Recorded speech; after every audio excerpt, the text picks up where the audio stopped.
बिद्री साखर कारखान्याची सन 2023 ते 28 या कालावधीसाठीची पंचवार्षिक निवडणूक नुकतीच पार पडली।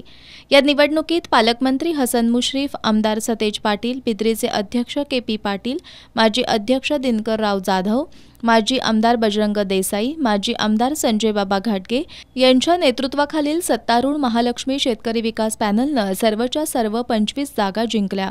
अध्यक्ष उपाध्यक्ष निवडीसाठी नवनिर्वाचित संचालकांची बैठक आज सकाळी 10 वाजता कारखाना प्रधान कार्यालयात बोलवण्यात आली होती।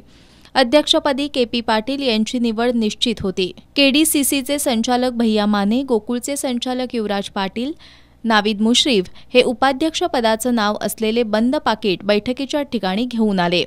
यामध्ये उपाध्यक्ष पदासाठी गणपतराव फराकटे यांचं नाव सुचवण्यात आलं होतं। याला उपस्थित संचालकांनी एकमतानं मंजुरी दिल्यानं फराकटे यांची उपाध्यक्षपदी बिनविरोध निवड झाली। अध्यक्षपदासाठी के.पी. पाटील यांचं नाव संचालक राजेंद्र पाटील यांनी सुचवलं, त्याला संभाजी पाटील यांनी अनुमोदन दिलं। उपाध्यक्षपदासाठी गणपतराव फराकटे यांचं नाव संचालक पंडित केणे यांनी सुचवलं, त्याला डी.एस. पाटील यांनी अनुमोदन दिलं। निवडीनंतर बोलताना अध्यक्ष के.पी. पाटील यांनी 4 तालुक्यातील सभासदांनी मोठ्या मताधिक्यानं निवडून देत आपल्यावर मोठी जबाबदारी सोपवली असल्याचं सांगत संचालक मंडळ आणि प्रशासनाच्या सहकार्यातून ऊस उत्पादकांना जास्तीत जास्त दर देऊन त्यांचा विश्वास जपू अशी ग्वाही दिली। कारखाना सर्वच क्षेत्रात अग्रेसर असून भविष्यात विकासाच्या नवनवीन योजना कारखान्यात राबवू असा मानस अध्यक्ष पाटील यांनी व्यक्त केला। दरम्यान आजच्या निवडीनं कारखान्याच्या इतिहासात व्याही अध्यक्ष उपाध्यक्ष होण्याचा दुर्मिळ योग जुळून आला। गणपतराव फराकटे यांची कन्या माधुरी के.पी. पाटील यांचे सुपुत्र गोकुळचे संचालक रणजित पाटील यांच्या पत्नी आहेत।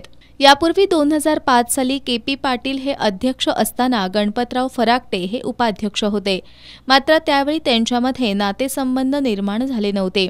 या निवडीवेळी उपाध्यक्ष गणपतराव फराकटे, संचालक राजेंद्र मोरे, राजेंद्र पाटील, राजेंद्र भाटळे, उमेश भोईटे, डी.एस. पाटील, दीपक किल्लेदार, सुनील सूर्यवंशी, रणजित मुडुकशिवाले, प्रवीणसिंह पाटील, रंगराव पाटील, रवींद्र पाटील, मधुकर देसाई, राहुल देसाई, पंडित केणे, धनाजी देसाई, सत्यजित जाधव, केरबा पाटील, संभाजी पाटील, रंजना पाटील, अरुंधती पाटील, रामचंद्र कांबळे, फिरोज खान पाटील, रावसाहेब खिल्लारी, व्यवस्थापकीय संचालक आर.डी. देसाई, कार्यकारी संचालक K S. Chougule, chief accountant S A. Kulkarni, secretary S G. Killedar आदी मान्यवरांसह सत्ताधारी महालक्ष्मी शेतकरी विकास आघाडीचे कार्यकर्ते उपस्थित होते।